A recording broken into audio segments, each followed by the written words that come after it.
G'day everyone, it's Jacob and I'm back again today with another battle replay video. This one also sent in by Zhuazy, who I have to say, thanks, I really appreciate you for sending in the video. For those of you who want to, you can also send in videos to me too. I'll do my best to try and get around to watching them, because I actually really do enjoy making these videos. Now, as far as I can tell, this is a siege of the city of Edoras, which I believe is the capital of Rohan, and it is being attacked by 4 armies and defended by 3. So let's get into the battle and check out the armies defending it as we get ready for the battle clash to begin. So starting off, we have one of our first defending armies, and these are Lords of Lasgalen unit, which means that this army is from the Woodland Realm. Okay then, so we've got some Woodland Realm archers stationed inside Edoras. That's a pretty interesting setup, but again, this is obviously a non-canon battle, so yeah, just keep that in mind. Now, supporting them, we have some Lasgalen archers. So the Lords of Lasgalen, I'm guessing, are the general unit that they're bringing to the battle. Apart from that, we've also got some Lasgalen spears, some Lasgalen blades, and more of the same. Just general, very heavy infantry, a very good unit. If you've seen my melee infantry of Total War Rise of Mordor ranked, you'll know this is one of my favourite units. Actually, we'll try and slow it down a bit so we can get a bit of a better look at some of the other units. So defending this part of the city, we have Lasgalen units. Capture point over here, or the gate over there I should say. We have the Easterling retainers, so we do have a Rohirrim army defending the city. And as you can tell here, we've got their classic looking Rohirrim soldiers. You love to see them. Got some archers mixed in, the garrison of the Hornburg.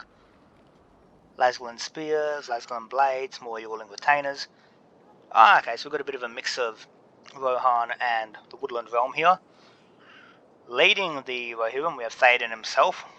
Really do like to see. And it seems like the Rohirrim are setting up a bit of a mobile reserve of Knights of the House of Eorl, Theoden, some Knights of the Mark, and then we've also got the Elven King's Riders, which, okay, that must be their general then. Deeper into the city we have, let's see, Erebor. Okay, so we've got the Dwarves of the Lonely Mountain in support. Okay then, I'm liking this. Don't they look just absolutely amazing, the Erebor Axe Warriors? Yep, they're bringing a lot of heavy infantry to the battle. And then finally we have the top of the city, surrounded by even more elite units. Horde Guardians, Dane Ironfoot himself is up here. Let's check him out. Yep, here we are. Legendary Dwarven Warrior himself. Okay then, so they're definitely going for a multi-tiered defense, and that's pretty smart. They're going to be using the choke points to their advantage. Now let's look at the armies approaching, who are bringing along siege equipment, which we do like to see, and a lot of siege towers. I also got to say, this Edoras is absolutely massive compared to the one seen in the films. And over there we've got the Golden Hall of Meduseld, which I do believe is the name. So, attacking, we've got Gondor. Okay then, so Gondor is in this battle. That's very interesting. So Gondor is going on the offensive against the Rohirrim. Okay then. Got a little bit of a spat going on between friends. Some Gondor cavalry attacking in this army. Yes, yeah, a large Gondorian army, and they're led by the elite Knights of the Silver Swan. Now, my hope is that we get to see these guys clash with the Knights of the Mark, because then we'll be seeing some of the best cavalry in Middle-earth going toe-to-toe. Over here, we have an army of Isengard. Okay, then, so the Uruk-hai have decided to join Gondor, which, while in universe it doesn't make sense, there is also kind of a bit of logic that the army that is inspired by the professionalism of Gondor fights alongside Gondor. So that's pretty cool. And leading that unit, leading that army, we have the White Hand Stormers, which makes sense, given they're the only general unit that Isengard currently has. So they're the two armies attacking from this side of the city. Over here, though, we have our 4 axes, which would be Isengard. So I don't know if they've got 2 armies of Isengard or one that's just split over 2 different areas. No, they've got 2 Isengard armies, okay. Well, again, it also makes sense for Isengard to be the force attacking Rohan. And then supporting Isengard, we have the Easterlings. Okay then. The Warlords of Rune over there, and the Wain Riders Chiefs. Just look at this armor, it's absolutely gorgeous. This is one of the reasons why I absolutely love the Easterlings in the mod, They're one of the coolest looking factions to boot, as far as I'm concerned.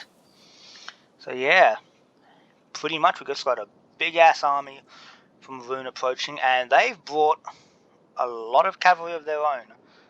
Not quite as much as the Rohirrim, but it'll be cool to see these guys clashing. You gotta love the human inspiration of these guys.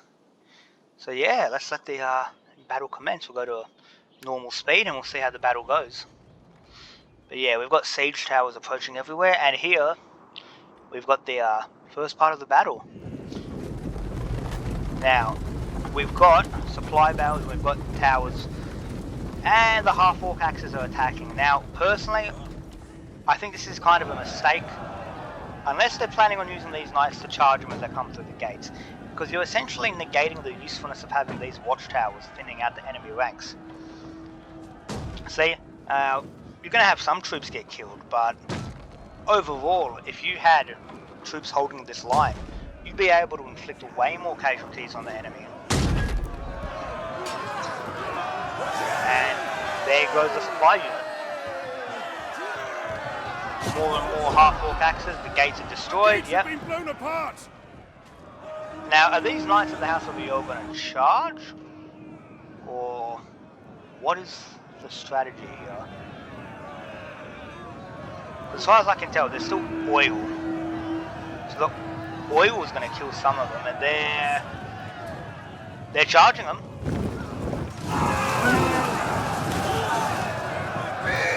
Okay then. They are being smart. They're using the Knights of the House of Yor to cycle charge, which is what you want to see. And yeah, some of these Uruk-hai infantry are being shot apart, but again, it's not as much as you want it to be. You want to make the enemy bleed for every little gain they make.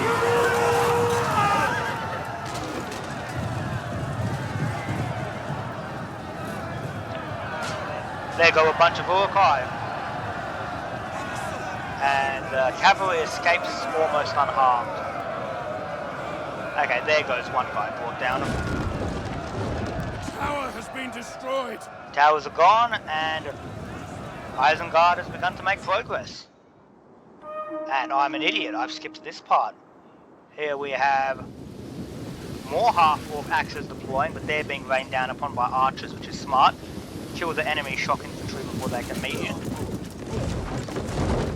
But again, as useful as the archers are, these towers are way, way, way more useful. So you're winning some, but you're losing some, and what you're losing is what you didn't need to lose.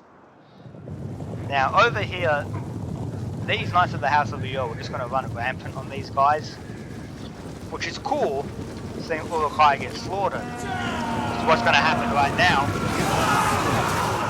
Ooh. Where did that archer fire come from? Did that come from their own archers? Because if so, it's not a good look. You don't want to be shooting your own allies. Smart, targeting the pikes.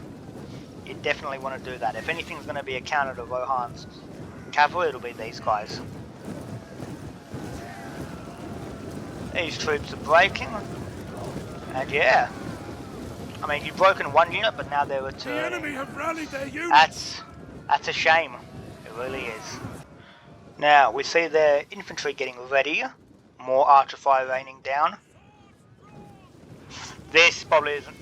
Look, it's a good idea, but at this point you probably shouldn't have brought your pikemen in to begin with.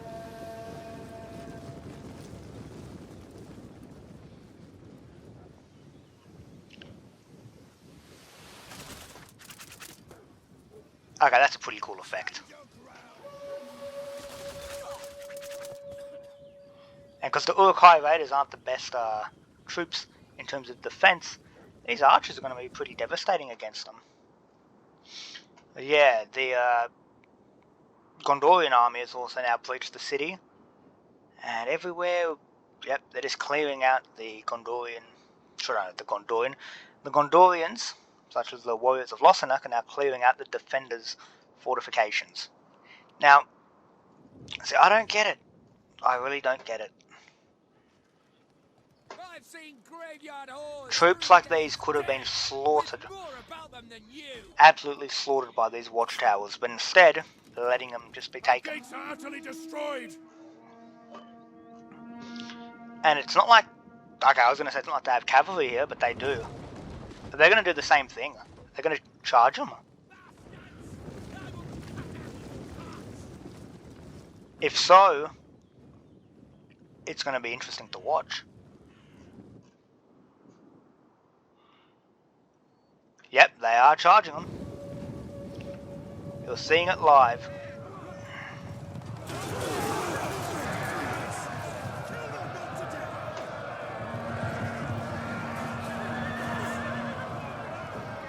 And off they go. Wow, they actually did quite a number on the Gondorian sword infantry. I didn't know they were that devastating against them. They're falling back and they're leaving the Erebor axe warriors to hold the line. It's smart, but it's gonna give.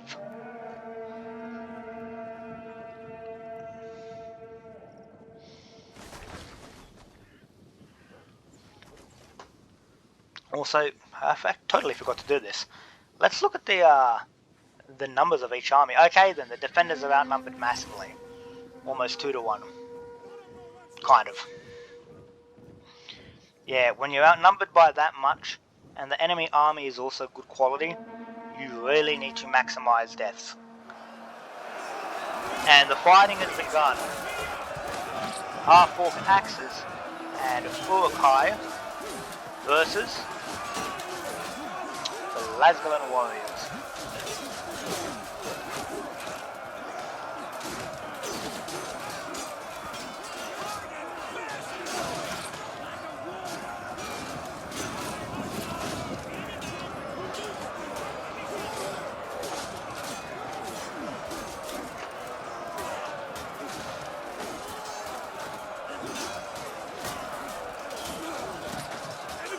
Have returned to the battle. The gates have been blown apart. I ain't gonna lie, this is a pretty cool battle. Moving up, we have more conflict. Yep. Now this is smart. These archers just enfilade firing into these guys. And the cavalry is on the move. Charge into them. They're gonna break them though. Not quite. And some of them are getting caught. Ooh, that's not good. You want to get these guys out there as quickly as possible. And this would actually be a good target. Yeah, a lot of their strength was wasted in that attack. Smashing into the half-orc axes would have been a better idea. And the back we have the Horde Guardians in support. And the battle begins.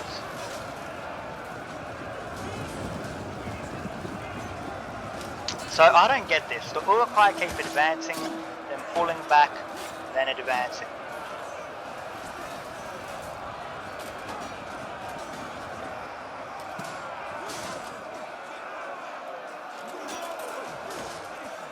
Ooh. Is he gonna get up? Is he? He is gonna get up. Okay then.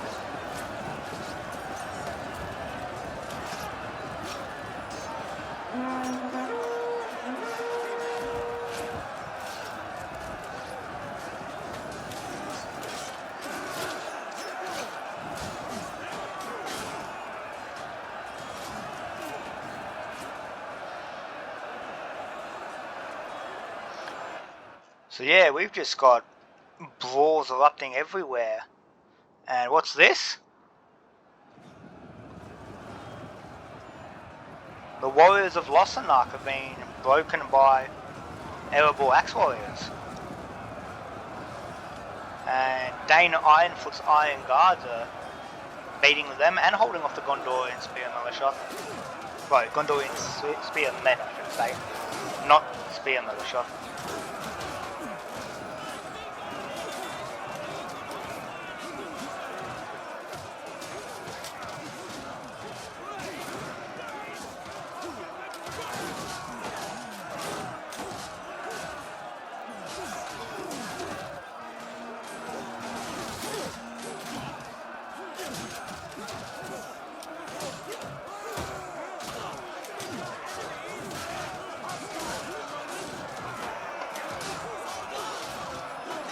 Bet you never thought you'd see dwarves and Gondorians mixing it up like this.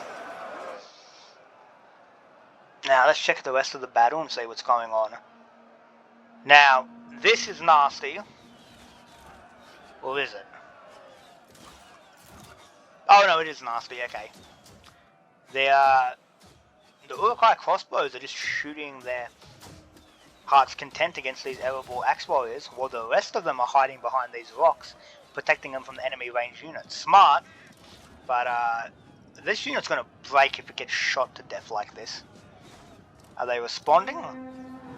Somewhat. Yet now they're charging. Smart. Ooh, and this unit back here got Mordor. Smart. Carving apart the enemy range units is the best move they could have made. For every crossbowman killed, that saves them down the line.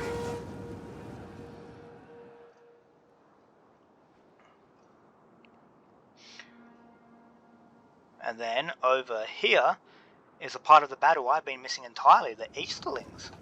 See, it's such a huge battle that I'm kind of getting distracted by everything else going on. So the Easterlings are advancing. Have they fought anyone though, or are they getting ready to fight? Okay, the All-in Retainers are about to be charged uphill by the Bane of the Steppes. Not perhaps the greatest move in the world, but the All-in Retainers at the end of the day aren't spearmen. Lasgul blades aren't spearmen. The Yeomen of the Mark are useful, but if anything, the Bane of the Steppes are very dangerous here. If they keep cycle charging, they'll tear these guys apart. These troops are holding down the All-in Retainers over here. Yeah, they've met. The men of Rohan fighting against the Easterlings. Something that I'm pretty sure is ironically how the Kingdom of Rohan was founded. The ancestors of the Rohirrim fighting off against the armies of the East in service of Gondor, funnily enough. Ooh, and their archers are joining in. Are the archers out of ammo? Or no, that was just a misclick. You better get them out of there quick. Smart, the Lasgul spears are being deployed. And enemies bringing up their shock infantry. And no, not the enemy, the attackers are bringing up some shock infantry. Yeah, what are these guys called again? The Warlords of Ruin, that's right. Ooh, which general is under attack? King Theoden is under attack. What the hell happened? That's not good. That is very far from good. Did Theoden launch a cavalry charge? The enemy couldn't be sniping him, could they? I didn't think they had the numbers. The Isengard are still holding off the Gondorian sword militia, and over here, the Dwarves of Erebor look to be messing up both the warriors of Gondor and Uruk-hai. Never thought I'd die fighting side by side with the elf. Well, in this case, never thought I'd die fighting side by side with Uruk-hai. What about with a friend?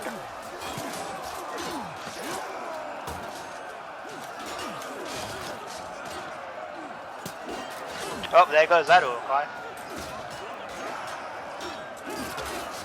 Enemy units have rallied and returned to the battle. And over here we have something similar going on. The heavier infantry of the defenders are holding off the enemy heavy infantry. I do like that neither side is really using much in the way of militia troops or rabble. It gives it a more elite feel.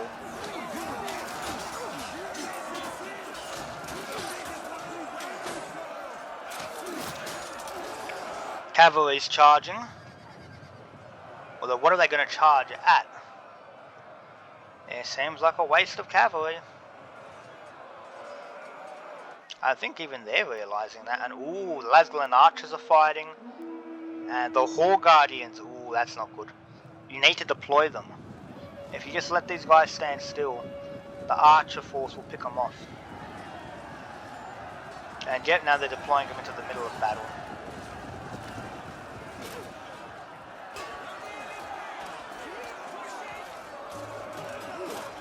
Here we have a one-on-one duel going on.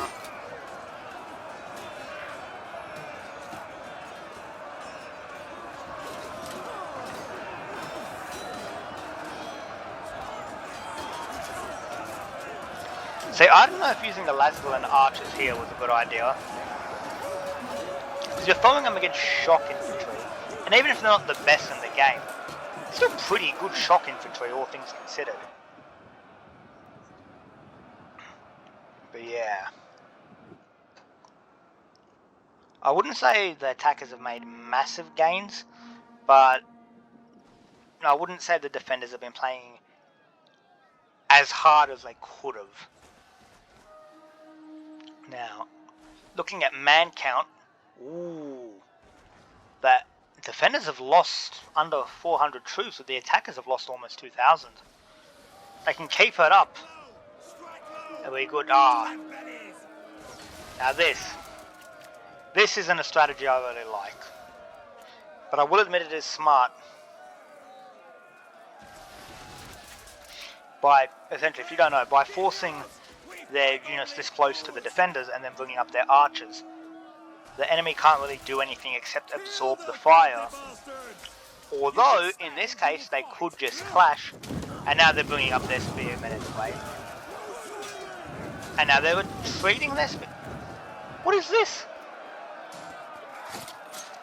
Ooh, that was pretty cool.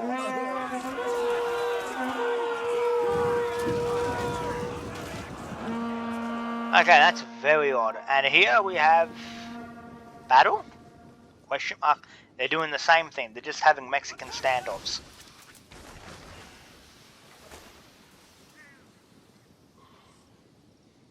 Enemy units have returned to the battle.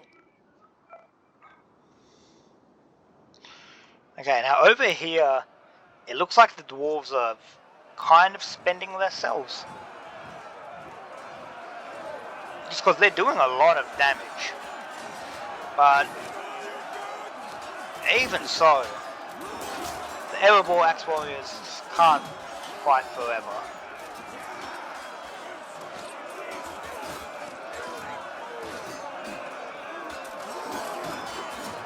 Especially against shock infantry, line infantry, and however many waves of Gondorian soldiers they've gone through. Those Uruk-hai have broken, but still the enemy has considerable forces in reserve. They've got the White Hand Sappers. Why do they have the White Hand Sappers? The hell do they plan to do with those? I have noticed they haven't really been using their artillery to snipe the defenders. Maybe they're waiting for later on in the battle, and given this battle was like over an hour long to begin with, that might be the case. It might just be conserving their ammo for later on in the battle. Okay, now they're deploying their pikemen. And yeah, more units breaking.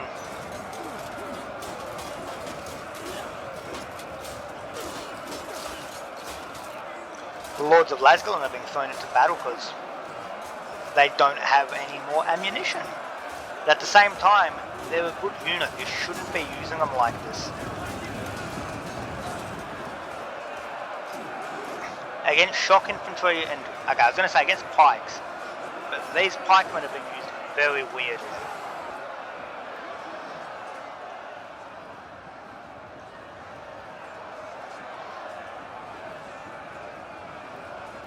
More pikemen being brought up.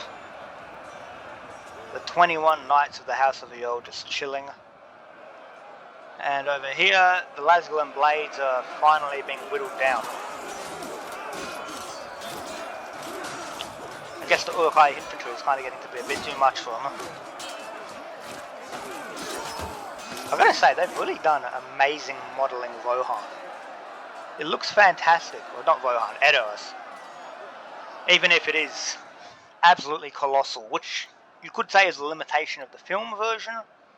And this is how it's meant to be in the books, but I'm not too sure. I don't think it was ever described as being this massive. But even so, it's still a pretty cool design. So yeah, we've got this battle breaking out over here. these guys preventing this force from flanking around and taking them in the rear. Because the moment that happens, then they're going to have to surrender all of this. The enemy can just charge them, or the attackers can just charge them up the middle here. Over here, the dwarves, I think... No? Is that where the dwarves are fighting? Yeah, it was. Okay. I think the dwarves are all gone. And that now means that the Gondorian bow militia are going to get their chance to just have a turkey shoot against the Iron Guards. Although, because they're such heavy infantry, I don't think they'll be doing that much to them, especially as a militia unit. But at the same time, you don't want to risk it either. Then, yeah, okay, fair enough. I was going to say back there we've got the Gondorian general, but no, he's all the way outside the city, just waiting. Inside the city, we still have these dwarves still holding off the Gondorians.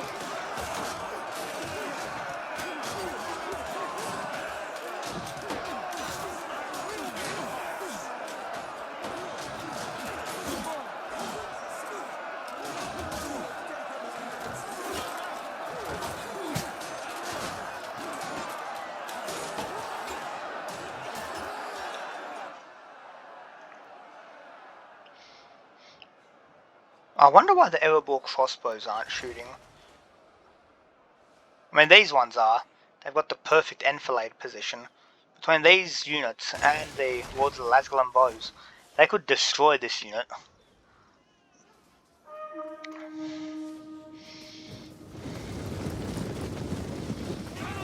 Just wow, look at the slaughter here.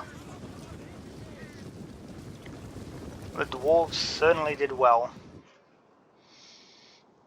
And continue to do well, as the half-orc axes are breaking.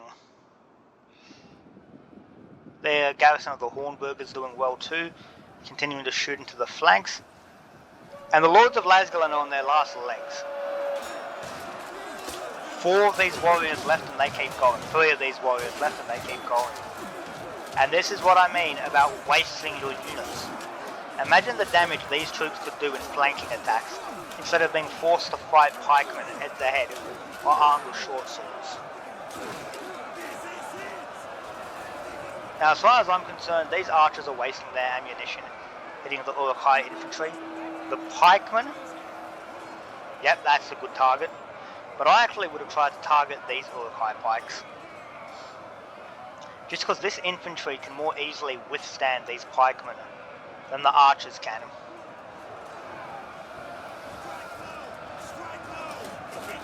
And the ground of Edoras has literally been painted red by all the blood that has been spilled here. Speaking of, I wonder, can they make black blood in the mod? Or would that be going beyond the game's limitations? And more units just keep returning, even if there's barely anyone left in them. That can still make an impact on the battle. And they're falling back. I think they realise it's about time. Or are they falling back? No, they're not. Okay, that's weird. I thought they were. I was going to say, if you're falling back, you may as well pull back these troops here. But no, they're continuing to fight.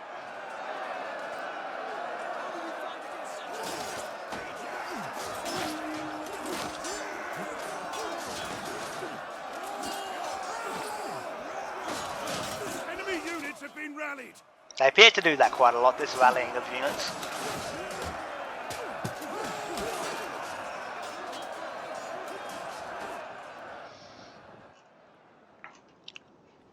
Moving up, how's the battle progressing against the Easterlings?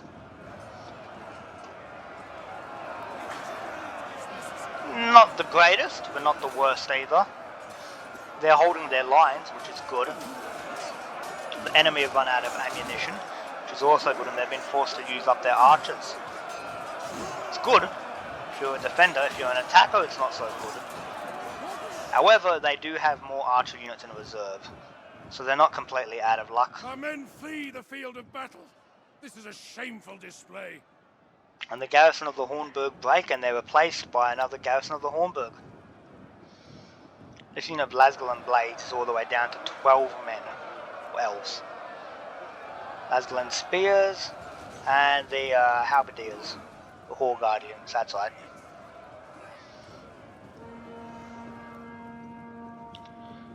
Ooh, Knights of the House of the Yell have taken more casualties. Did they charge?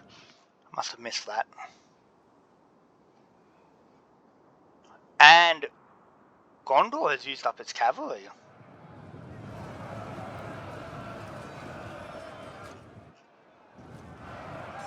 These Easterling retainers must be holding the line too long because they've decided to chuck in shock infantry, not line infantry, and now cavalry. The Gondor cavalry didn't do too well. Ooh, that was nasty. Riderless horses got shot down. That's pretty cool. I mean, it's not cool the horse got killed, but it's a cool shot. They were able to put that into the game. Erebor crossbowmen are just raining death down on the enemies, or the attackers, and because the attackers tend to not be as heavily armoured as the defenders, that's going to do a lot of damage.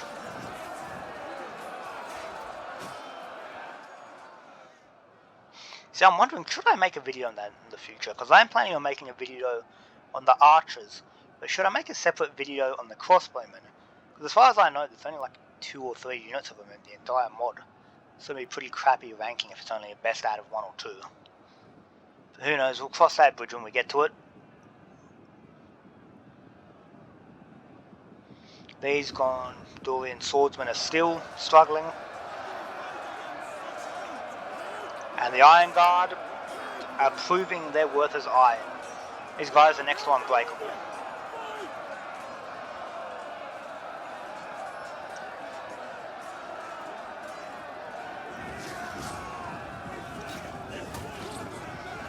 Are they pulling back?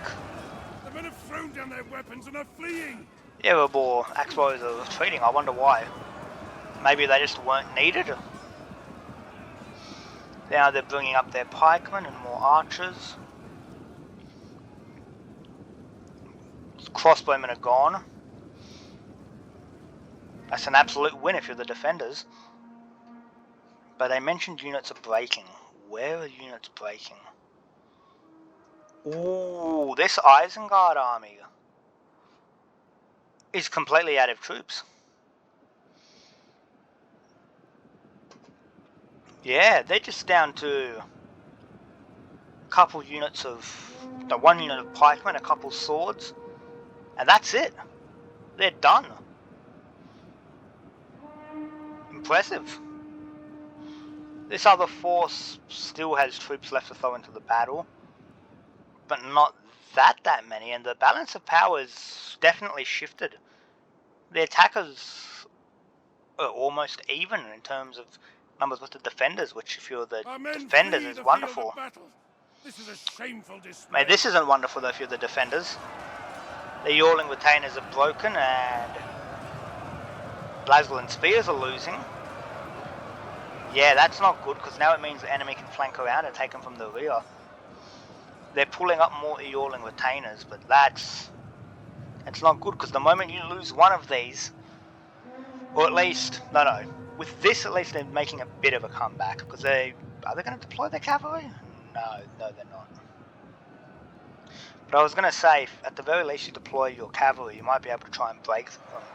But they've got a lot of spearmen, and they've got their own cavalry too. So it's a bit of a nasty proposition.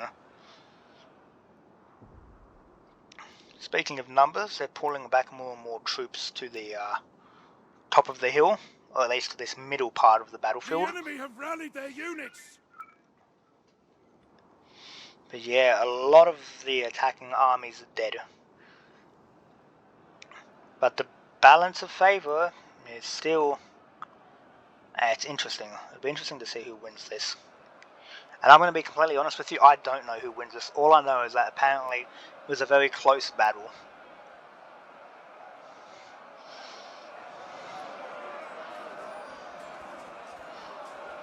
The Lasgalan blades are gone.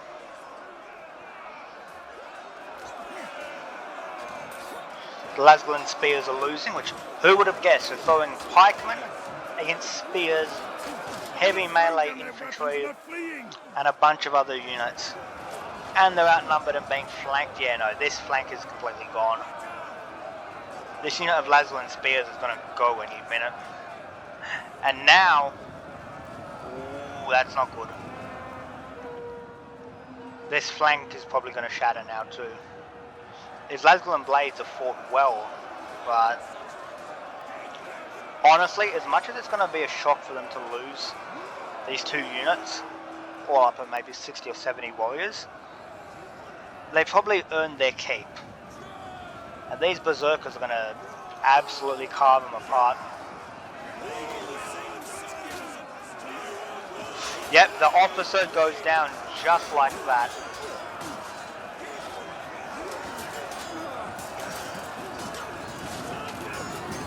But the Laslin Blades don't give up either.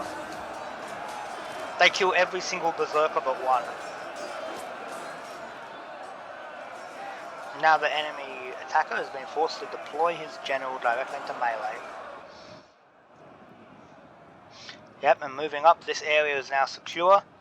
But the cost for this army was massive. What? 2 units of pike, 2 swordsmen, and 1 crossbow unit, 2 crossbow units. 1 berserker, not a unit of berserkers, just 1 berserker, and the White Hand Stormers. Yeah, that's not great. They're firing artillery now. They are. I didn't realise. They've started to snipe. It's about time. You're going to need to do it if you want to win. Ooh. How did this happen? How the hell did this happen? A unit of Lossarnach warriors has got them behind the elves, dwarves. Isengard is screwed in this situation. Okay, this is just surreal. Seeing Gondorian archers fighting in formation with Urukai pikemen. Given up and are running for their lives. And you blame them that they're running for their lives. These Yorling retainers are about 2 seconds away from dying, and this Isengard unit is getting hammered pretty bad. So yeah, they're retreating. The White Hand Stormers are being deployed, and this isn't a general unit. This one's just a elite melee infantry that they've deployed. And Gondor's sending up its cavalry. That's going to be nasty. 5 men versus an army. 4 men versus an army. Who do we think's going to win this one? Okay, that's who won that one. The entire unit got killed. Broken and not fleeing. Hold off. Yeah, no. Their formation wasn't dense enough.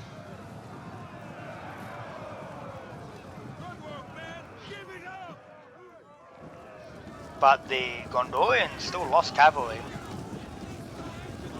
But no, the White Hand Storm is going to finish them off. I was going to say, ooh, are the Knights of the Mark going to deploy?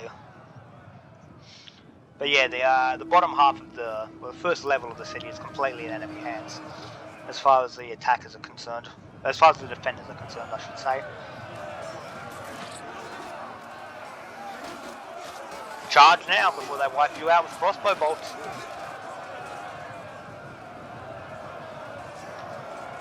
This is stupid, they should charge.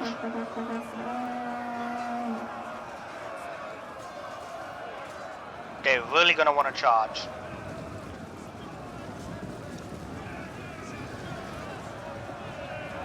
Okay, what was the point of that then?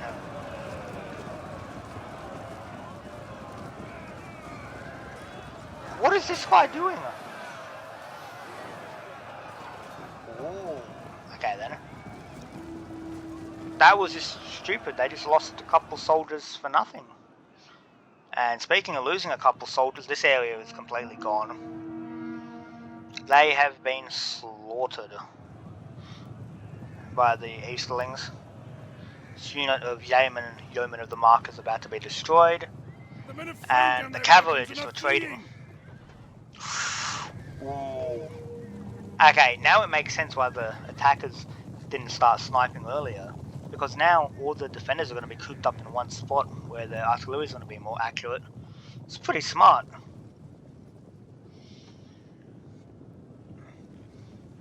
Also, because I know Isengard is some of the factions being used by the attackers, and they're using the half-orc axes. I'm pretty sure those have the ability to burn down buildings. If I was the attackers, I might start using that to bring down the enemy morale.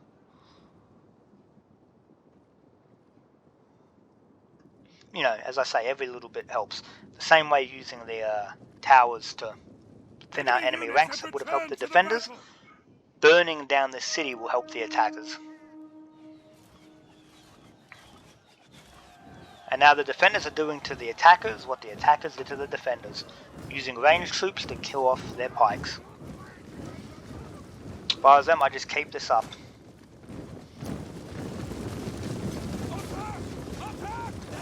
Every pikeman killed makes the formation that much less durable.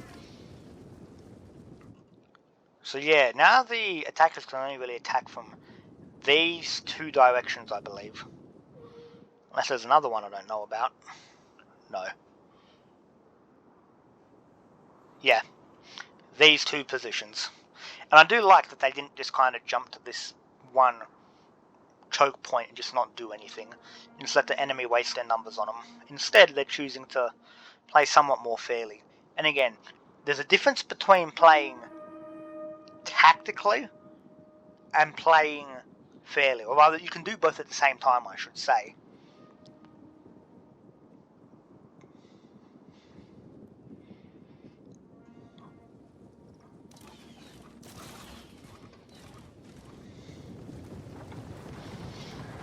Because at the end of the day, I'm pretty sure this battle was just a couple of mates playing together, and that's what we want. We want to see people just having a good fun time together with each other. And I feel when you play too hard, it kind of ruins that experience. Seeing the attackers' armies all up, I was going to say they've thinned out, but there's a fair amount of attackers. If I was them, I would pull back these Erebor Axe Warriors. Like ASAP. Like real ASAP. Like these Iron Guards better be in position.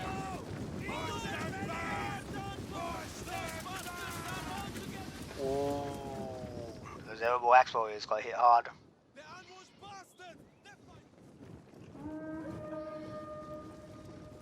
And now both sides just using their ranged forces to thin out each other. Making little feints here and there. And again, if this gets too much, I will skip it. Like if nothing happens for a while. But I have a feeling this is a armoured fist of cavalry just waiting to go. Against a unit of Iron Guard that has been weakened. And crossbowmen, which are acting like stinging gnats. You don't know how much I love the Bane of the Steppe. They're such a cool looking... Ooh, that was a sick shot. Hey, seeing these shots take men off their horses is pretty amazing.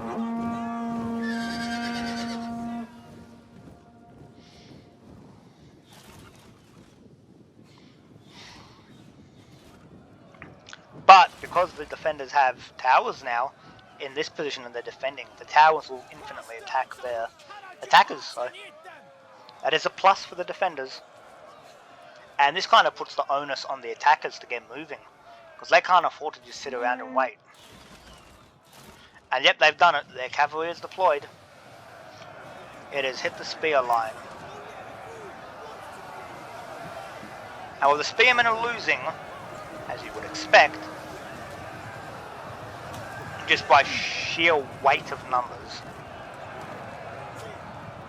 Erebor Axe Warriors are deploying. Fair enough, that's smart. If I was them, I'd try and kill the Wainwright Chiefs.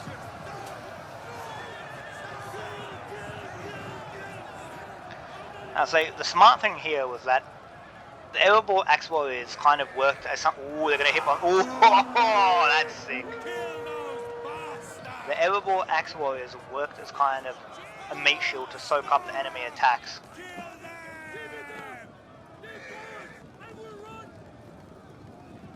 Okay then, the Bane of the Steppe are gone. That's a very powerful unit gone. But now their pikemen are deploying. Where the cavalry didn't work, the pikes will. At least that's the idea there.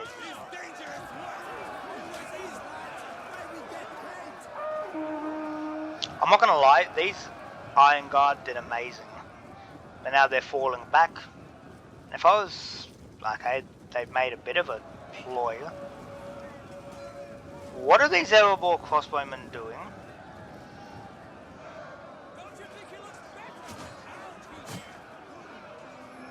Was this meant to be on purpose?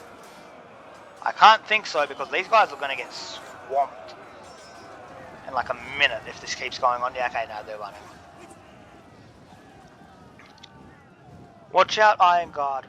The cavalry's coming up from behind. Oh no, they've got their AirPods in. Oh, right there. Ooh, that's not good. Hey, the Isengard are so rich because they're from Erebor. They can all afford AirPods. Yeah, they had the AirPods in. They couldn't hear the cavalry coming up from behind them. It was a shame, wasn't it?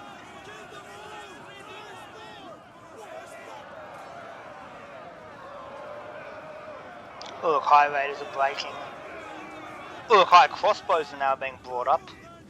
And these are a real threat to the defenders. All these ranged units. Did these Ironguards survive? Oh my. Yep, and the crossbowmen are just going ham. Now if I was the defenders, I would actually deploy these shock infantry of Erebor axes into the flank here, while the spearmen are holding up the pikes. Because getting hit in the flank by dwarves wielding massive two-handed axes is not going to go well for the pikemen, funnily enough.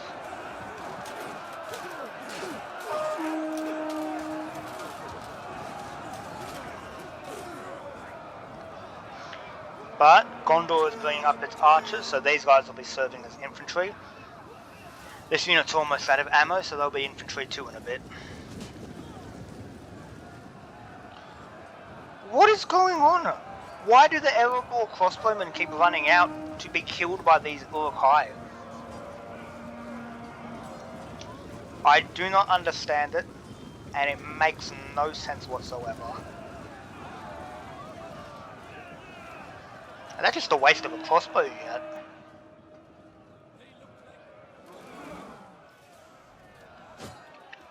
This is a waste. If I was the defenders? Oh no, it's the watchtower, okay. You can't control who the watchtower shoots, I'm pretty sure. I was going to say, if the defenders are just focus firing on the Gondorian archers who are out of ammo, that's kind of a poor choice of target. When the Athelian rangers are right here, or even the Uruk-hai pikemen, who have fallen back.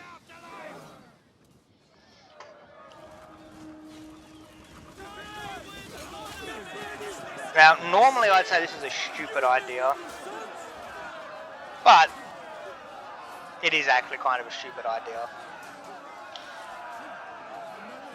Because this unit of Isengard was low on numbers, true, but even so, that was kind of a waste. Like, I reckon shock infantry or axes would have been better.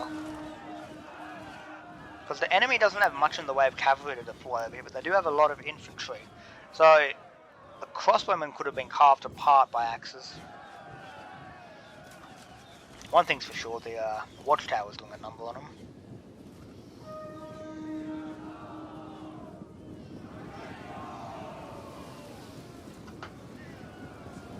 The Warriors of Losanak are moving in. And here we have it.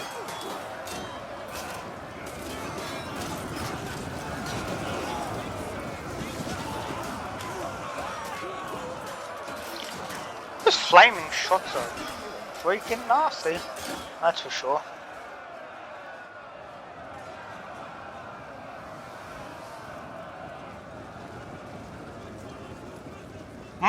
No, this is Erebor axes. I was going to say, those Erebor crossbowmen, I just got mixed up with the name. But yeah, the Erebor axes were a good choice here. The only thing is, they've retreated with them. They should have kept them in the fight. They would have done more damage.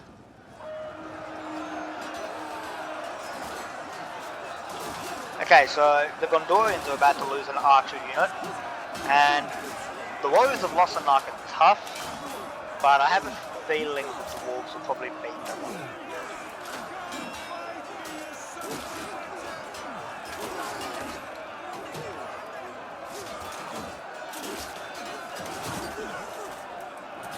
Especially with the range support of the towers. And the Gondorians are breaking. Just as predicted. The enemy have rallied their units. That's not good. These Uruk-hai crossbows are so close to their lines. They're just going to shoot into the backs of these. Yeah, that's devastating. Just like that, you can turn the tide of battle. And of course, they've deployed the pikes, who are always one of the deadliest forces that Isengard has at its disposal. So this is stupid. I would have charged them if I was Erebor, because they're just going to allow their unit to be slaughtered.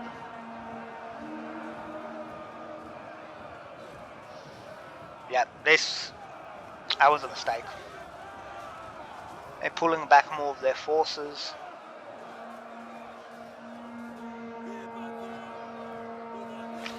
And looking at the numbers, the defenders are about 400 men lower than the attackers.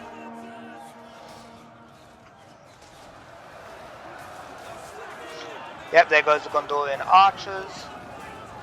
And yep, the Erebor axe warriors are counter-charging. And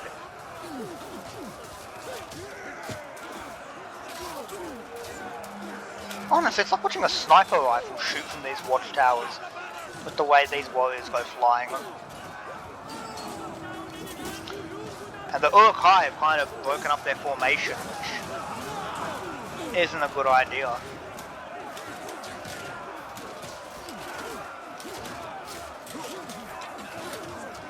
And they're back!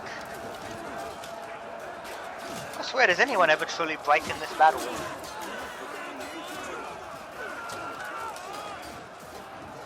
And just like that, the dwarves shattered. Now these Erebor axe warriors are going to charge them, and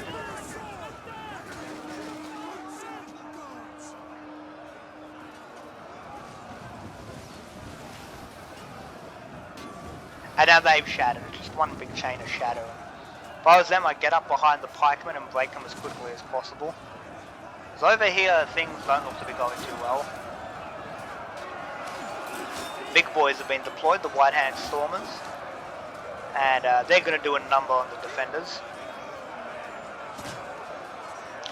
But the Watchtower is going to do a number on them, so it kind of evens out. And the Uruk-hai crossbow has been deployed, just to thin out the defenders' numbers, which is fair enough. They've definitely done their part.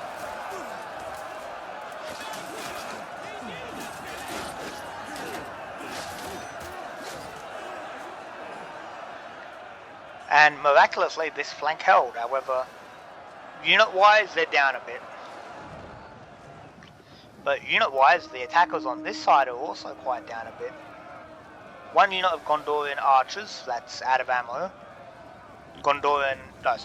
Easterling rangers who will be out of ammo, but in melee will be devastating. Fountain Guard, quite a threat. And a handful of cavalry. And big sniper back here. Have the explosive troops been deployed? Yep.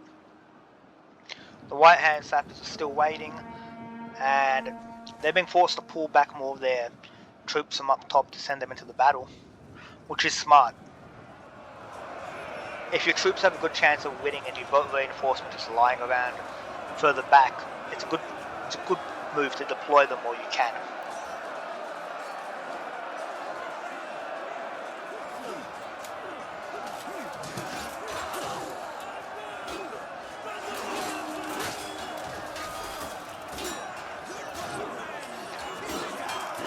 I ain't gonna lie, this is a pretty cool image. A warlord of Rune hacking apart dwarves fighting alongside a Uruk-hai.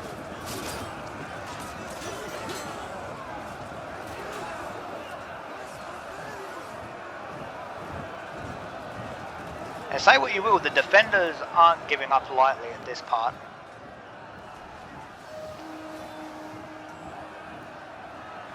The Erebor Axe Warriors are fighting hard. The Lasgalan Blades are fighting hard. And the Erebor Axes are just waiting in reserve, ready to go.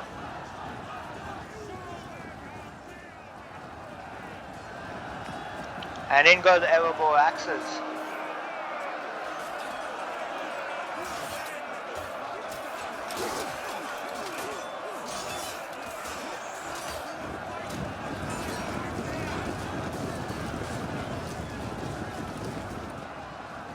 Oh, are they going to explode?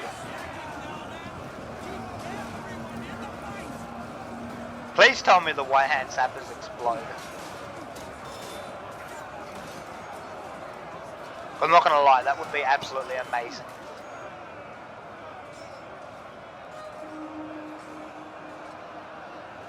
Please tell me there's a big boom. Oh, there is a big boom. There's many big booms.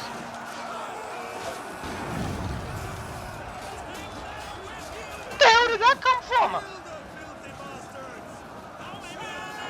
Oh my god, they've turned into suicide bombers.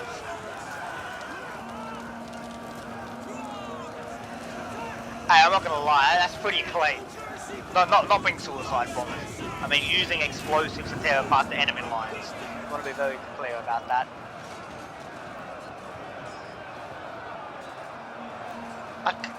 There's genius in that kind of. Although one wonders, with the price spent on the sappers, could it have been spent in a better way in another unit? Possibly. This is just a massive brawl. There goes that White Hand Stormer's head. This guy is just fighting with the arrow straight through his arm, as you do.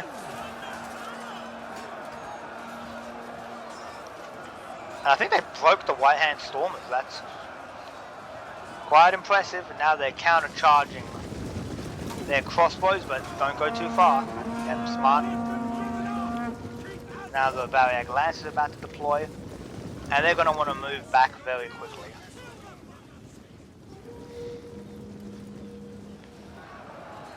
And yeah, because of those bombs and just the general weight of the enemy numbers, the defense here is just gone from being orderly lines to like a melee you'd see in a film. Just warriors pretty much dueling each other everywhere. And as you can see, just look at the ground here, just coated in corpses.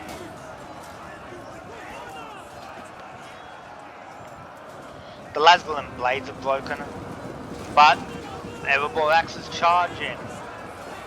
And with shock infantry like that fighting the warlords of Rune, they're probably going to break them.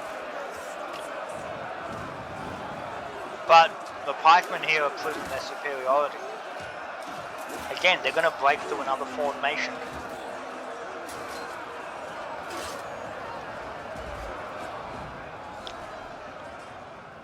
The artillery is still sniping. This is not a good idea. I'd move these guys back very quickly. They're going to get slaughtered. Or will they actually? They're not doing half bad. So the Erebor Axe Warriors got off a charge before the cavalry did. Not bad. Not great, but not bad. They're going to die. But killing the horsemen is quite a valuable task. And they've forced enemy crossbows to retreat, which is quite useful. Oh, wow. They've left this flank undefended. They're pulling back completely. So this unit of shock infantry and this unit of axes is going to have to do what's necessary just to thin out the army from here, which is definitely thinning out. They've killed a lot of their troops. And a lot of their best defenders are still available, including this massive cavalry force.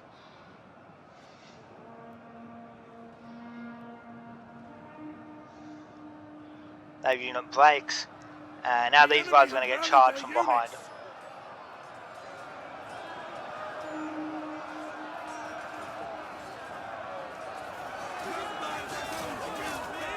Yeah,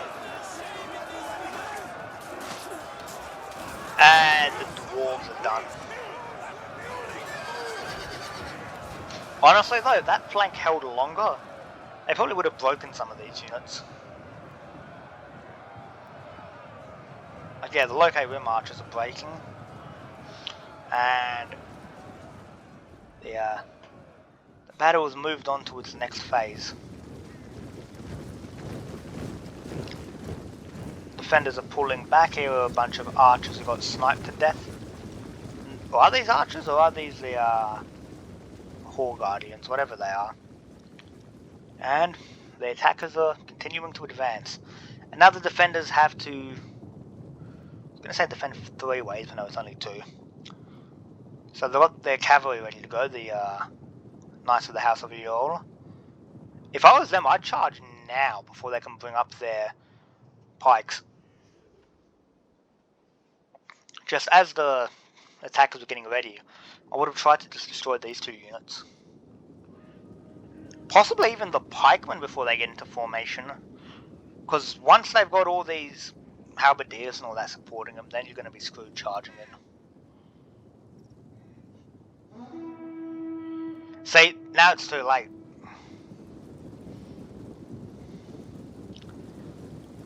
These knights are going to get skewered. It's not a good idea. In fact, we will slow that down.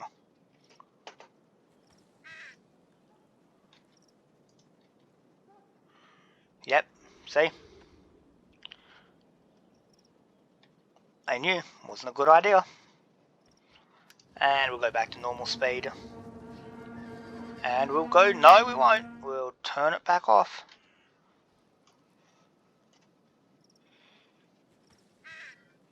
And there they go.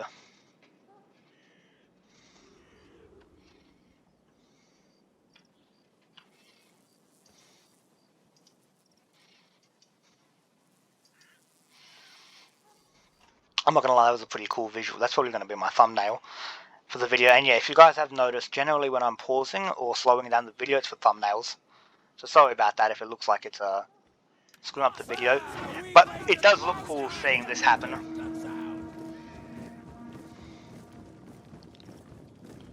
See, they charge with these pikemen, and for what? 3 men dead, they're gonna lose more. The halberdiers are gonna deploy. But, yeah, they've got watchtowers and they've got some fortifications here. Smart, smart. So they've got the Guard of the Golden Horde, the best spearmen that Rohan can field. Got more Guard of the Golden Horde, the Horde Guardians, Erebor halberdiers. This is a good defense. And here they've got their ace in the hole. Okay, the difference between them has been about 400 men steadily now. For every gain that the attackers make, the defenders reduce them by that much more.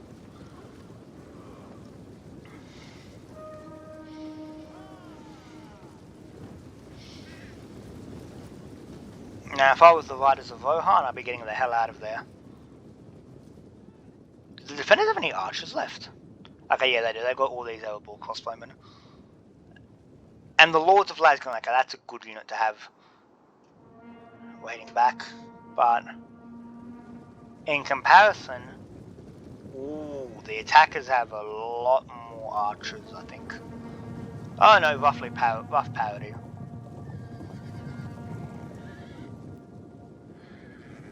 Bluff and counter bluff.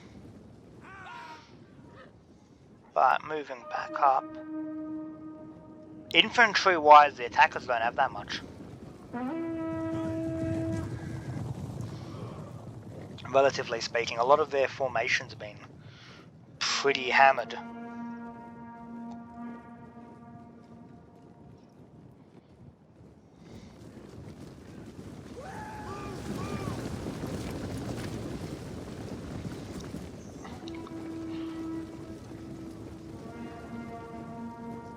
More of the same fainting, but now it's going to cost the attackers.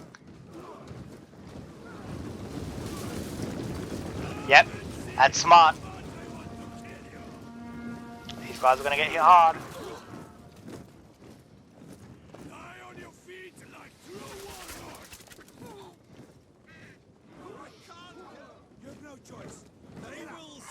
songs of us tomorrow.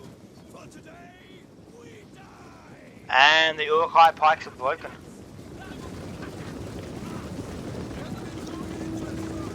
This probably wasn't a good idea. To return to the battle. For both sides. Yeah. I was smart of the not to charge. They would have hammered the archers most likely, but these pikes would have held them off.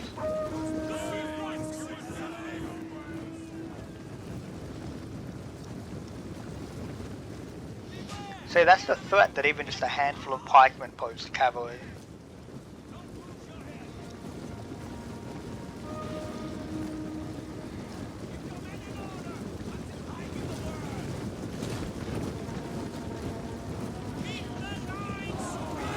These guys are going to get hit hard though.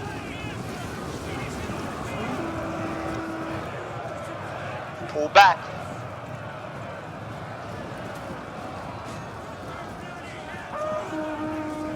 Objectively the right decision to pull back. Although they lost 13 men for however many that they killed.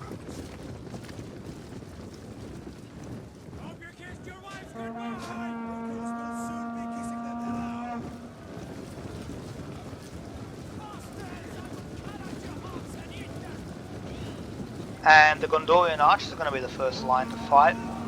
Will be the halberdiers. Don't do it.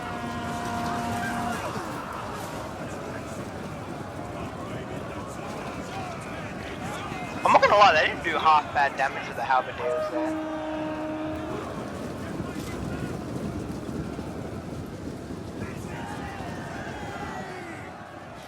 And now they've pulled back their forces. Smart. And now the attackers are pretty much just trapped in a death box. Oh, you know, the sniper mounted up in the watchtower is just going to keep taking lives. And the crossbowmen and the archer units up there are going to be able to keep hammering them.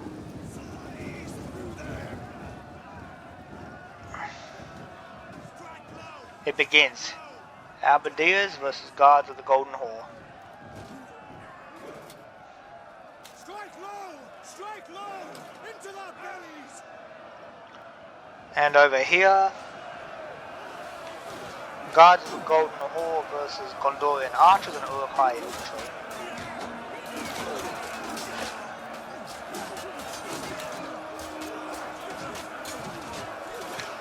I have a sneaking suspicion which force is going to win this battle. Actually, no, I don't. The White Hand Stormers have been deployed here. I was going to say that the guards have it in the bag, but that's not quite true.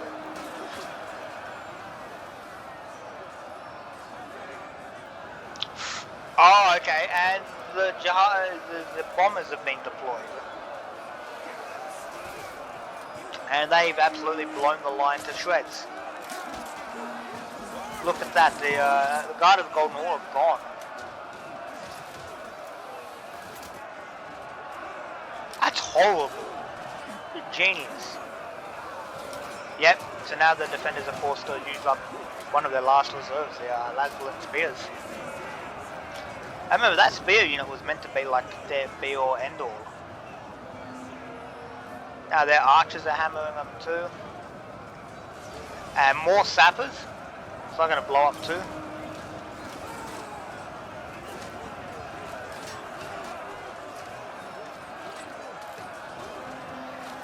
Somehow these archers broke through but were killed. And now the Erebor halberdiers are about to deploy, which you may as well. You don't want them getting killed by the archers. And yep, now the attackers are pretty much just trying to use their numbers to punch a hole through the defenders. Although I will say that the explosive troops kind of quite literally tore a hole through the defenders. The enemy refuses to admit defeat.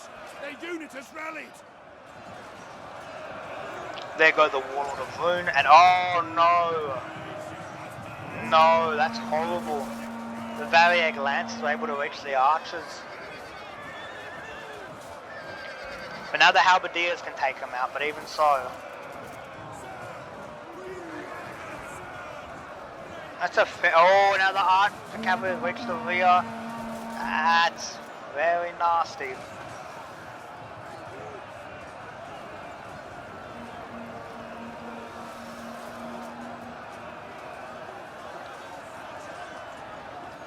Yep, there go the units. There go the Variag Lancers.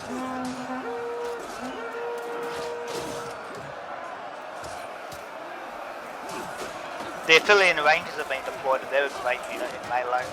So yeah, things aren't looking too great for the defenders here. And over here, things are looking even worse. The Erebor Axe Warriors have had to be thrown in. Because the Guard of the Golden Hall are gone. Who would have thought suicide bombers attacking you could break a unit?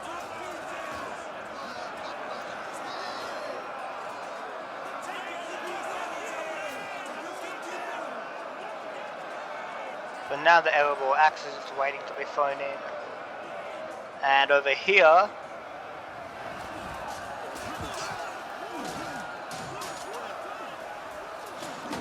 I just saw an Erebor Halberdier split the stomach of an Easterling Ranger apart with a halberd. It's not something you see very often.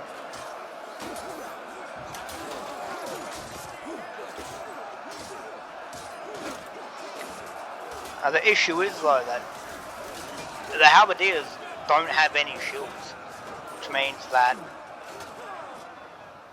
these low-K-Rim archers and crossbowmen, I'm assuming, are probably going to demolish the unit. Our allies have fled, the cowards! I don't know, which ally fled?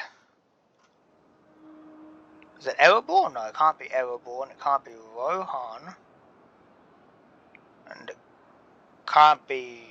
Oh, one of the attackers has lost their army. Possibly, with how many casualties the attackers have taken. Yep, there goes another attacking force.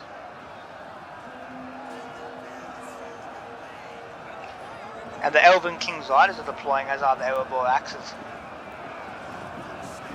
But I don't think they'll deploy the Riders side into battle. That's not a good idea.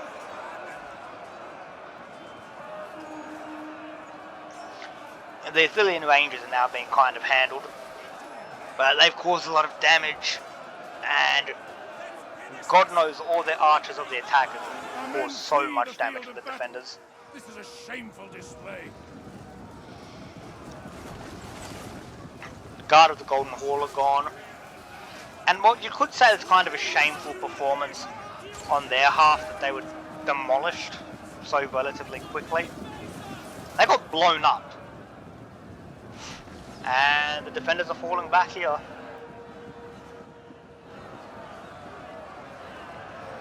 Almost all the way to the top, and now they're attacking the Halberdiers.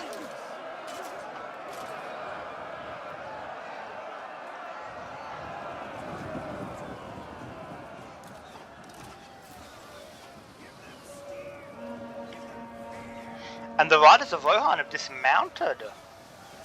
I didn't expect that, but I guess as cavalry they're not quite that useful. The whole unit has been destroyed. Never ordered us to do that. Should be bloody pleased. Yep, the enemy still has their reserves. Fountain Guard, cavalry, the archers, the halberdiers. 3 units of pike in reserve. Oh my goodness. But sword infantry wise, they're out almost entirely. Yeah, now they're doing it. Now they're being smart, they're burning down the city. Oh, that's kind of a bit ridiculous with how many torches they're throwing.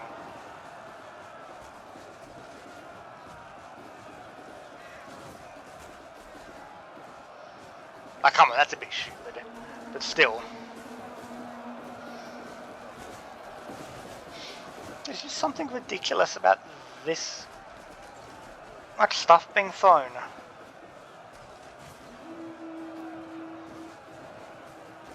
I'm sorry. Anyway, moving away from that.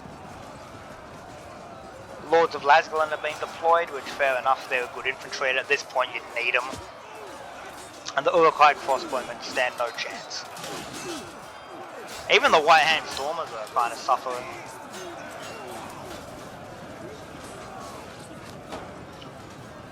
Although not for long if...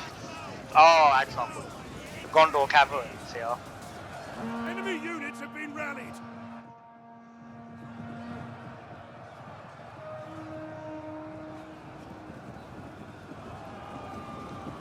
And there goes the sniper inside the watchtower being burned to death.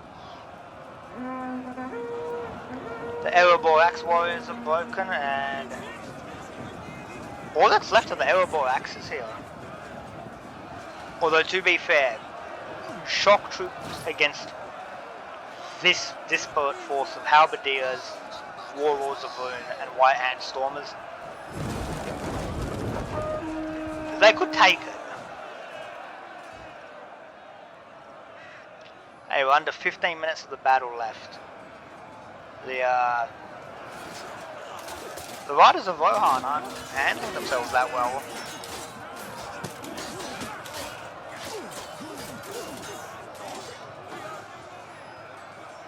Knights of the House of the Yule are just waiting there. And Dane Ironfoot is being sniped. And now they have deployed the Gondor cavalry. The men have thrown down their weapons and are fleeing. Now, the last guard of the Golden Hall unit is there. If their cavalry charges these guys, they'll be broken. That I expect for sure. But Gondor trying to charge their own allies or something. And White Hand Stormer unit suffered a bit.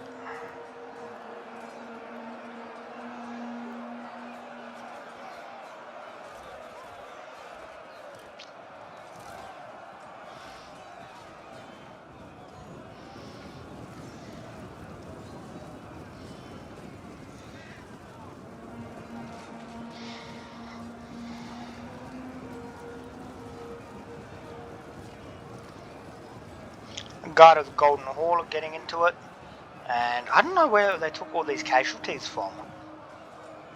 But yeah, now's a good time. I would deploy the Knights of the House of the Yule right into these crossbowmen.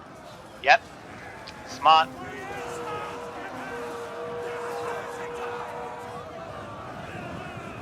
Doesn't matter, even if they get overwhelmed, they forced Gondor into doing something. And now Gondor's spearmen are, Gondor's cavalry are in a bad position.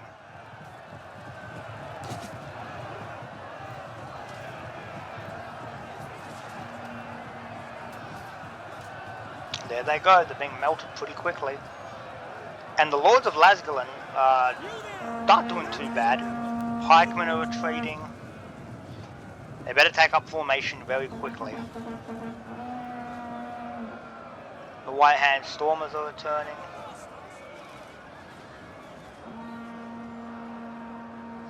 The Elven King's Riders are being deployed, which is a surprise. The enemy refuses to admit defeat. Their unit has rallied. Oh, the Elven King's Riders were dismounted warriors. Okay, that makes sense. I didn't even realise. I thought they were still on their horses the whole time. And up the back come the Hall Guardians, the actual general of the Woodland Realm.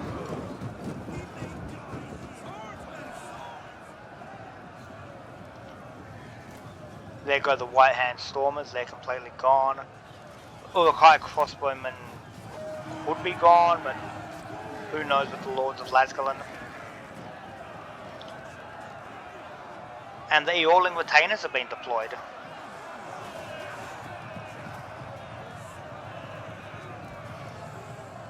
Ooh, they've arrived. Gondor's general, the Knights of the Silver Swan. And the White Hand Stormers are here too. Just right at the back of the Wayne Rider Chiefs.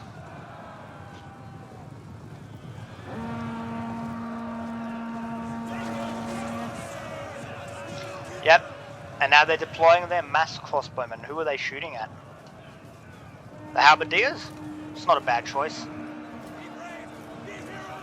Another halberdier unit is broken. The shock troops are pulling back a bit. And the Uruk-hai pikemen are doing what they do best.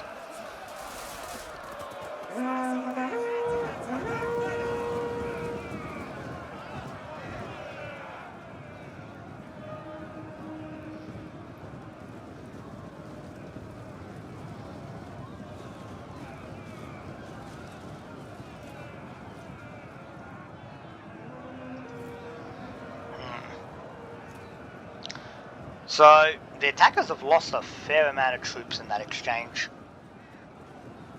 But honestly, with the balance of power so even, yeah, both armies are essentially the same. I don't know who's going to win this one.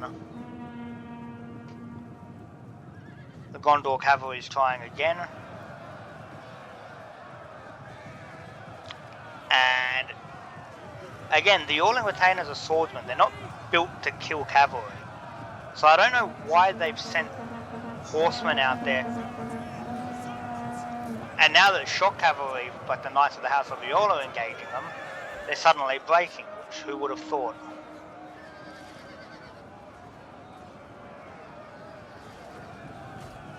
Now they're deploying their cavalry to charge the crossbowmen, which, yep, that's a good idea.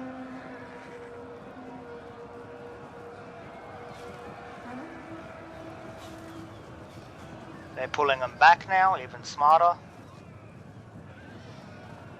And over here, you just have the grind fest.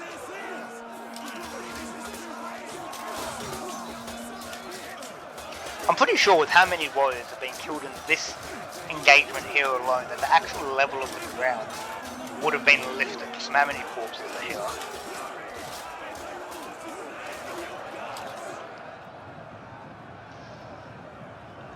And now they've engaged them pretty much head on. Foolishly, I might add. The Eorling Retainers are going to get slaughtered fighting against the White Hand Stormers. The Knights of the House of the Eorl are low on numbers. This was stupid, I wouldn't have wasted them like that.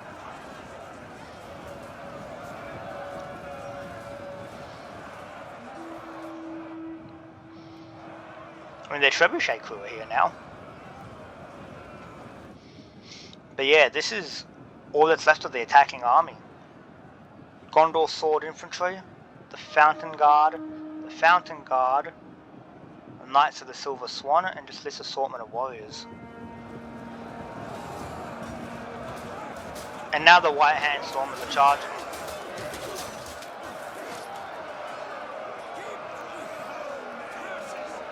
Ooh, the defenders actually have more warriors than the attackers now. That's not good for the attackers.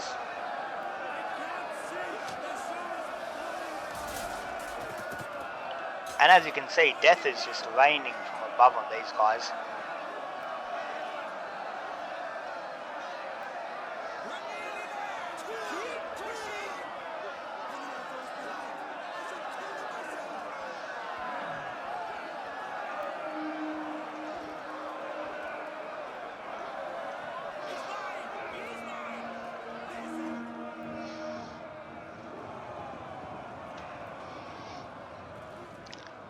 And yeah, the attackers have been forced to throw everything in. They didn't have a choice.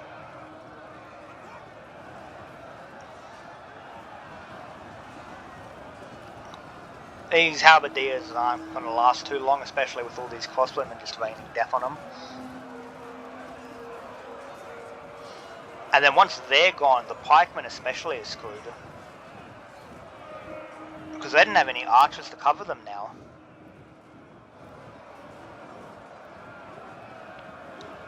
Though I will add that the Elven King's riders are on the verge of death. Which is how, yeah, there's only 3 of them left. They've definitely been fighting hard. And the Horde Guardians have suffered 50% casualty, that's not good either. Does the defenders have any reserves left? No, that's just their horses. Theoden and the Knights of the Mark are it. And the garrison of the Hornburg, Erebor, and Day 9. Okay, they do have some reserves left, but The men are not broken and that running for their many. lives. The Orling retainers are falling back. And yeah, this is a good target to pick off. The Fountain Guard.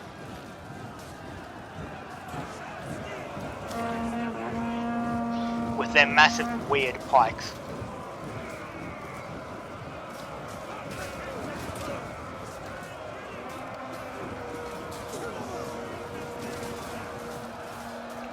There go the Locate Room archers. And yeah, we're down to 5 minutes of battle left. I'll be honest, even now I'm not sure who's going to win. Enemy forces have destroyed an entire unit. Ooh, that's not good. Okay, that's smart though. The Wainwrighter chiefs thought they were about to make a massive advantage, but they were caught out by the Knights of the House of the Earl who trapped them. And now, the Erebor crossbowmen have joined in. Smart, but I'd pull back the cavalry. You don't want them getting caught fighting against the pikes. Here they're going to try and make an advance, but you barely can, although the Erebor axes are shadowing.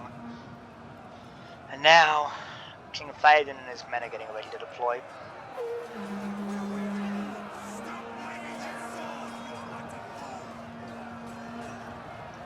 See, even if the Horde Guardians break, I don't think there's really that much for it, because honestly, the Horde Guardians, which general died? Excellent. Okay, the Easterlings have lost their general. Although, to be fair, I don't think the Easterlings have much in the way of forces. Yeah, I think the Easterling general was like the last Easterling unit that they had left. And even then, the unit's still not dead, they're still fighting. Now, if I were the Knights of House of the Earl, this would be where I'd go. Charging them here is critical if they want to win. Polish off the forces here, and then you can bring up the Horde Guardians, because otherwise, this unit's going to get overwhelmed.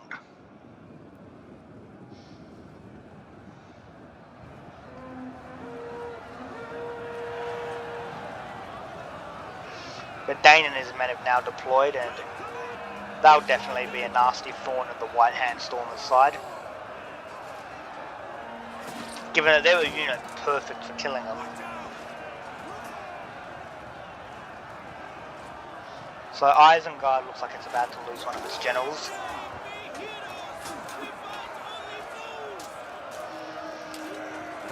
The garrison of the Hornburg are taking up arms, although that's probably not a good idea. And if I were these Erebor crossbowmen, I'd just keep hammering the Fountain Guard. Yep, and now their cavalry have deployed.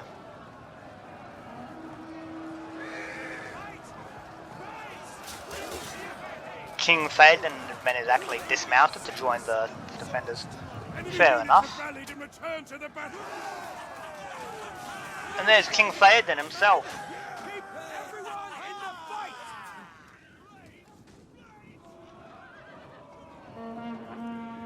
There go the Uruk-hai pikes. And the White Hand Stormers are trying, but I don't think they'll be able to last.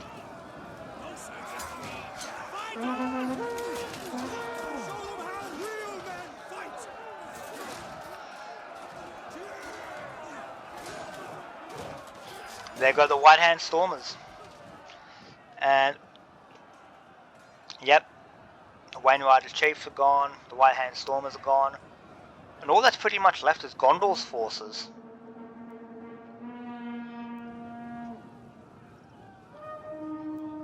The Fountain Guard are about to die, and the Knights of the Silver Swan, they didn't do much. Still haven't done much. Are they going to charge, or?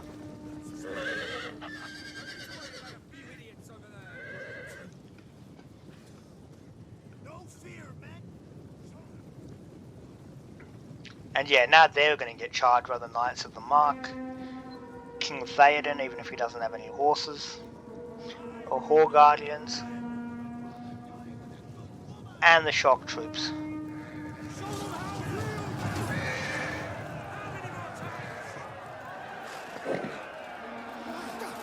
So the only thing is, like I was going to say, the Knights of the Mark aren't a match for these guys.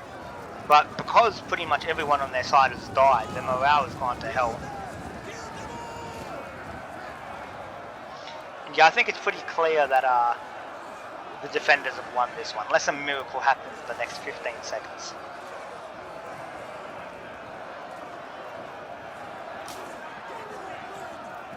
The Knights of the Silver Swan are about to break, and yeah, guys, it's a Pyrrhic victory for the defenders. I'm not going to lie, there were a lot of points in that battle where it really could have gone to anyone. Like, early on, I feel like the attackers had the advantage, but then it shifted to the defenders for quite a while. But then the attackers, just the weight of numbers, proved too much. And I really thought it was over for the defenders, but no, they were able to turn it around and grind away the attackers and bring about a victory. So yeah, Edoras survives, and is now covered in gore from head to toe pretty much for everyone living in the village. So yeah, that was an amazing replay. Thank you for sending it in. Honestly, it was great to review, and before we finish off, we'll check out the different players and see how they did. Okay then, so for the three defenders, we have Keith Painting, who played as the Woodland Realm. He deployed 1,100 troops. He lost almost every single one. He had 23 soldiers remaining at the end of the day. Of his units, the ones that really stood out were Lasglen Blades did pretty good. Yeah, all across the board, Lasglen Blades did good. Not really this one. For such an expensive unit, didn't do that great. Or this one. Lasglen Spears did good. I didn't realise almost all the archers were Lords of Lasglen, not Lasglen archers. Okay, that's interesting. The General did alright, given it was a General, and the Elven King Riders didn't do that hot either, honestly. Although, relatively speaking, they did alright, I guess. Death Father King, who played as the Dwarves of Erebor, he brought the bulk of the defenders, technically, I guess, and he lost 1,476 soldiers, so he just had under 300 troops remaining. And of his army, actually, before we do that, Keith Panting, yeah, the only troops that even had units remaining in it was his general unit. But yeah, going back to Deathfather, Dane survived the battle with 69 kills to his name. However, he deployed late in the battle, so it makes sense he wouldn't have too many casualties or kills. The Erebor Axes, their shock infantry didn't do too good, though, generally speaking. The Erebor Axe Warriors did mediocre to quite good. This one got 176 kills, 157 kills, not too bad. 251 kills, probably the MVP of their army. 277 kills of this Iron Guard, they did great. The Erebor Halberdiers didn't do that hot. And their crossbowmen did fairly alright across the board, getting more than 100. These two getting over 150 and almost 200 kills respectively. So yeah, he did pretty damn good. And then we have Rohan. Theoden only got 25 kills, but Theoden got sniped out pretty early on in the game too. So a lot of the strength of that unit was gone, and it deployed late. The Yawling Retainers did... Oh yeah, the entire army was the Yawling Retainers when it came to swords. I didn't notice that. The Yawling Retainers did alright, like this unit did fantastic with 222 kills. This unit with 127 didn't do half bad. 94 kills, not too shabby. The rest not that great. The Guard of the Golden Horde did abysmally. This one only got 95 kills and that one got 9. Although again, they got blown to hell by the enemy, so that kind of makes sense. But even still, holding out that long against the enemy army and not doing that much damage, that's not too good for this one that survived with only 23 kills. For archers, the Yeomen of the Mark didn't do that good, but the Garrison of the Hornburg all averaged over 100 kills. This one got 164, so you like that. The Riders of Rohan got obliterated, but the Knights of the Mark didn't do too bad. They only got 9 kills. That was right at the end of the battle, so had they been used a bit more vigorously, they might have been able to get more kills. The Knights of the House of Yol did pretty good, and this other Knights of the House of Yol did great at 234 kills, so these two units performed pretty damn good. Turning to the attackers, Pure Blood deployed, before we do that, ACG lost most of his army. He only had about 250 troops remaining by the end of the battle. Pure Blood deployed 1,600, almost 1,700 troops. He came out of it with about almost 300 left. His general didn't do anything at all, pretty much for the whole battle. The Gondorian sword infantry did poorly. Their shock infantry did horribly, getting 2 kills, 1 kill. This one unit, this was the one that kept returning and coming back to the battle. That one did alright, I guess. The Fountain Guard did mediocre, but that's just because the defenders knew to target them. Bow Militia did poorly. Most of these units did pretty poorly. Yeah, Gondor in general didn't do much at all for the battle, except just take casualties. The Trebuchet did alright though, getting over 108 kills, but yeah, that really tells you that Gondor's impact on the battle wasn't that great.